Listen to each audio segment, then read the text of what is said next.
কাকে কালো জাদু করা হয়েছে কাকে করা হয়নি এটা বোঝাটা খুবই সিম্পল এবং খুবই সহজ একটা ব্যাপার। কিছু আলামত আছে যে আলামতগুলো খুব সহজেই দেখে বোঝা যায় এই লোকটা ব্ল্যাক ম্যাজিকের রোগী বা জাদুর রোগী। আপনারা জানেন যে আমাদের সমাজের এক শ্রেণীর মানুষ এই কালো জাদুতে বিশ্বাস করে না। যদি কেউ কোরআনের জীবন্ত মুজিজা আর অলৌকিকত্ব দেখতে চায় তাহলে সে কালো জাদু গ্রস্ত রোগীর মধ্যে কোরআনের আয়াত দিয়ে যে ট্রিটমেন্ট করা হয় এটা দেখে সে আল্লাহর কুদরত দেখতে পাবে, কোরআনের মিরাকল দেখতে পারে। তো কালো জাদু এটা কোনো মানুষকে আক্রান্ত করলে সচরাচর সাধারণত কোনো ওষুধে কোনো কাজ হয় না, কোনো চেক আপে কোনো রোগ ধরা পড়ে না, দিন দিন অসুস্থ হয়ে যায়, খুব ভয়ঙ্কর একটা পর্যায়ে চলে যায়। একটি বর্ণনা আছে কালো জাদু এটা মানুষকে কবর পর্যন্ত আর ওঁটকে পাতিল পর্যন্ত নিয়ে যায়, তার মানে শেষ করে ফেলে দেয়, নানা রকমের ক্ষতিগ্রস্ত মানুষকে করে। এবং আজকাল আপনারা দেখেছেন অনেকেই বিভিন্ন ফুটবল টিমের ভালো ভালো খেলোয়াড়দেরকে কালো জাদু করা হয় এবং এগুলো নিয়ে ইন্টারন্যাশনাল মিডিয়াগুলোতে নিউজ প্রকাশ করা হয় এবং সমস্ত দুনিয়াতে মানুষের কাছে ওপেন সিক্রেট এখন যে বড় বড় খেলোয়াড়দেরকে ব্ল্যাক ম্যাজিক করা হয় এবং সেটার যে প্রভাব হয় সেটাও মানুষের কাছে দিনের আলো মতো পরিষ্কার। তাহলে আমার বুঝতে অসুবিধা একটা, বরং কোরআন যেটার কথা বলেছে সেটা বাস্তবায়ন দেখতে পেরে আমার ইমান আরো বেড়ে যাওয়ার কথা। কিছু মানুষ আছে যে কোনো রোগ ধরা পড়ে না কিন্তু অসুস্থ হয়ে যাচ্ছে, অস্বাভাবিক পর্যায়ে হয়ে যাচ্ছে, এরকম বিষয়গুলো কালো জাদু আক্রান্ত হওয়ার আশঙ্কা অনেক বেশি।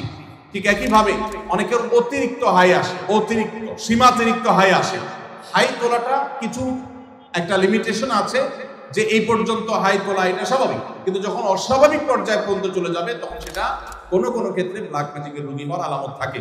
দিন দিন শুকায় যাওয়া, নানা রকমের পরিস্থিতি আছে।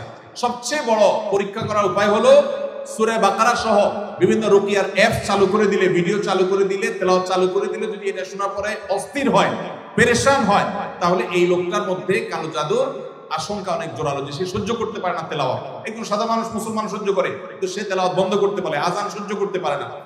এরকম বিষয়গুলো সাধারণত ব্ল্যাক ম্যাজিক কাউকে করা হয়েছে তার একটা আলামত হয়। সবচেয়ে ভালো হয় ভালো কোনো রাকির কাছে গেলে তারা এটাকে অ্যাসেসমেন্ট করতে পারে বিভিন্নভাবে এবং ধরা পড়ে যে তার কালো জাদু হয়েছে কি হয় নাই। আজকাল এই আপনার রাকিদের নামে অনেক লোকজন আছে যারা কবিরাজি করে, উল্টাপাল্টা পদ্ধতি করে, ভালো মানুষও কালো জাদুর রোগী বানায় দেয়। অনেকে আছে নাম বাপের নাম বললে বলে দেয় যে জাদু করছে কি করছে, এগুলো সবই বোগাস এবং এগুলো কোনো সঠিক পদ্ধতি না। আমার পরিচিত একজন বলল যে আমার এক দাদা বহু আগে মারা গেছেন, তো এরকম এক কবিরাজের কাছে যা বললাম আমার দাদার নামে এটা, তার বাপের নামে এটা, দেখেন তো তার কোনো জাদু আছে কিনা। বলে হায় হায় রে, শেষ করে ফেলছে, তো আর বেশি দিন বাঁচবে না, অথচ উনি মরে শেষ। তো এরকম বর্ণামি বাহতাবাজিও আছে। এই জন্য যারা কোরআন হাদিসের আলোকে রুকিয়া করে, ঝাড়ফুঁক করে, এরকম মানুষদের শরণাপন্ন হবেন। এই সমস্ত প্রশ্ন উত্তর দেওয়ার কারণে আমার কাছে সব ঝাড়ফুঁক নিতে আসে। আমি কোনো রাখি না ভাই, আমি নিজে অন্যদের কাছে ঝাড়ফুঁকের আমলটা নিতে হয়, অ্যাডভাইসটা নিতে হয়। আমার শ্বশুরবাড়ির লোকজন আমার স্ত্রীকে জোর করে আমার কাছ থেকে আলাদা রাখে, অথচ আমার স্ত্রী আমার সাথেই থাকতে চায়, এক্ষেত্রে আমার করণীয় কি? আপনার ও প্রশ্ন ঠিক আছে ভাই, অনেক কমবখ্ত বাপ মা আছে, হতভাগা বাপ মা আছে, কপাল পোড়া, মেয়ে স্বামীর সংসার করতে চায় কিন্তু বাপ মা বাধা দেয়, আছে না নাই? মেয়েটা ভালো কিন্তু বাপ মা ফুসলায়, আরে আমার ভাতের অভাব পড়ছে না কিন্তু চলে আস। এর মতো কপাল পোড়া বাপ মা হতে পারে না। ভাইরা আমার, বেশিরভাগ সংসারে স্বামী স্ত্রীর মধ্যে অশান্তি সৃষ্টি করে তৃতীয় পক্ষ।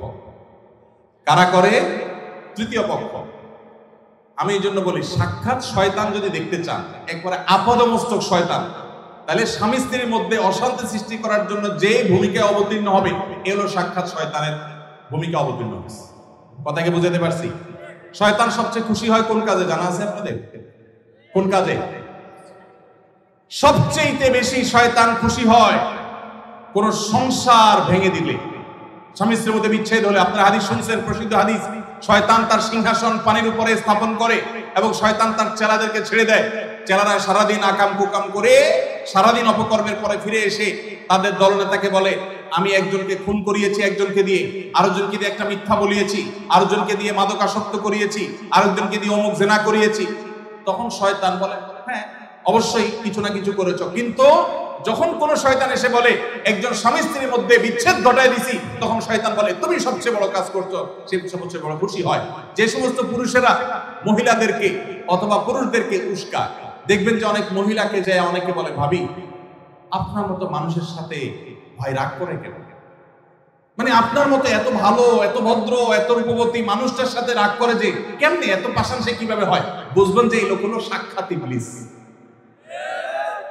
আবার একই কথা ওই পুরুষ লোকটাকে যদি বলে যে ভাই আপনি তো রাজপুত্র, মাশাআল্লাহ, আপনার কপালে রাজরানী আসলেও কম হবে ভাই, তাহলে তার উস্কায় দিচ্ছে, তার মানে সে মনে মনে চিন্তা করবে তাহলে আমার বউ এটা আমার জন্য আসলে মানায় না, আমি তাহলে এত বেশি যোগ্য পুরুষ, তাহলে তার স্বামীর সাথে তার স্ত্রীর সাথে তার দূরত্ব বাড়বে কি বাড়বে না? তাহলে এই যে পাম্পট্টিটা দিল, এই পাম্পট্টি দেওয়া লোকটা হলো সাক্ষাৎ ইবলিসের ভূমিকা অবতীর্ণ হয়েছে। অতএব খবরদার, স্বামী স্ত্রীর মধ্যকার অশান্তি সৃষ্টি করার জন্য কেউ তৃতীয় পক্ষের ভূমিকা রাখবেন না। এমনকি সেটা যদি বাপমাও যদি হয়, সে বাপমা আল্লাহর কাঠগড়ার আসামি হবেন। বহু ছেলেদের বাপ আছেন, ছেলেদের মা আছেন, শ্বশুর শাশুড়ি আছেন, বৌমার ব্যাপারে ছেলের কান ভারী করে দেয়, আছে না নেই? ছেলেটা থাকে বিদেশ, তার কানটা ঝালাফালা করে দেয়। এরা সবাই কিয়ামতের ময়দানে আল্লাহর কাছে আসামি হবে। খবরদার, এরকম কোন ষড়যন্ত্র করা যাবে না। চেষ্টা করতে হবে স্বামী স্ত্রীর মধ্যে মনোমালিন্য হলে সেটাকে আরো দূর করে দিতে হবে, সেটা আরো দূর করে দিতে হবে। আল্লাহ আমাদেরকে তৌফিক দান করুন। মসজিদের ইমাম সাহেবরা যারা আছেন, ফ্যামিলি কাউন্সিলিং করবেন। এলাকাতে কোথায় স্বামী স্ত্রীর সাথে মনোমালিন্য চলছে তাদের মধ্যে সালিসি করবেন, তৃতীয় পক্ষ হয়ে মিলাবার চেষ্টা করবেন, ভাঙার চেষ্টা করবেন না। আল্লাহ আমাদেরকে তৌফিক দান করুন।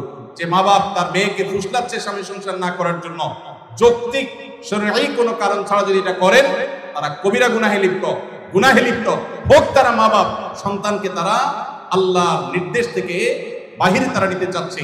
ফ্যামিলি ব্যবস্থাপনা এবং দাম্পত্য জীবনের সুখ শান্তি ইসলামে খুবই গুরুত্বপূর্ণ বিষয়। আল্লাহ তাআলা আমাদেরকে বোঝার তৌফিক দান করুন। রমজানে মাঝে মাঝে তারাবির নামাজ ছুটে যায়, যদি আমার তারাবির নামাজ ছুটে যায়, এতে কি আমার রোজা আদায় হবে বা রোজার পূর্ণতাতে কোনো সমস্যা হবে কিনা? ভাইরা আমার, রমজান মাসে তারাবির নামাজ না পড়লে আমরা অনেকে মনে করি যে তার রোজাতে বোধহয় অসুবিধা হবে। এটা সম্পূর্ণ ভুল ধারণা। তারাবি একটা ইবাদত, রমজানের রোজাটা আরেকটা ইবাদত।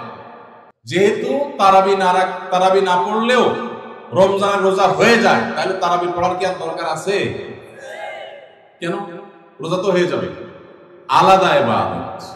রোজা রাখা একটা ইবাদত, তারাবি পড়াটা আরেকটা ইবাদত। নবী করিম সাল্লাল্লাহু আলাইহি ওয়াসাল্লাম একই হাদিসে দুটি কথা বলেছেন, মান কামা রমাদানা ঈমানান ওয়া ইহতিসাবান গুফিরা লাহু মা তাকাদ্দামা মিন যামবি। একই হাদিসে বলেছেন, মান সামা রমাদানা ঈমানান ওয়া ইহতিসাবান গুফিরা লাহু মা তাকাদ্দামা মিন যামবি।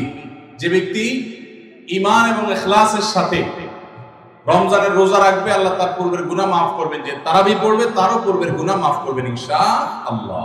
এজন্য ভাইরা, তারাবির নামাজ পড়তে হবে। এটা সুন্নাহ, গুরুত্বপূর্ণ সুন্নাহ, সাধারণ সুন্নাহ না। নবী সাল্লাল্লাহু আলাইহি ওয়াসাল্লাম ছাড়েন নাই, সাহাবীরা ছাড়েন নাই। কোনো ওযর ছাড়া তারাবি ছাড়া যাবে না। জামাত ছুটে গেলে একা একা হলেও পড়বেন, কিন্তু কোনো কারণে পড়তেই পারলেন না, সফরে আছেন, ট্রাভেলে আছেন, বাসে ছিলেন, ট্রেনে ছিলেন, নাইটে সফর করেছেন, তারাবি পড়তেই পারেন নাই, ইনশাআল্লাহ আপনার রোজা হয়ে যাবে। তাই বলে তারাবিকে অনেকে অবহেলা করেন আজকাল, যেটা তো সুন্নাহ, না পড়লে কি? এই অবহেলাটা আরেকটা দোষের। তাহলে আমাদের মধ্যে দুইটাই সীমা লঙ্ঘন। কেউ মনে করেন তারাবি না পড়লে রোজাই হবে না, এটা হলো বাড়াবাড়ি। আবার অনেকে মনে করে তারাবি না পড়লেই বাকি, এটা হলো ছাড়াছাড়ি। এই বাড়াবাড়ি এবং ছাড়াছাড়ির মধ্যে আমাদের থাকতে হবে। আল্লাহ আমাদের তৌফিক দান।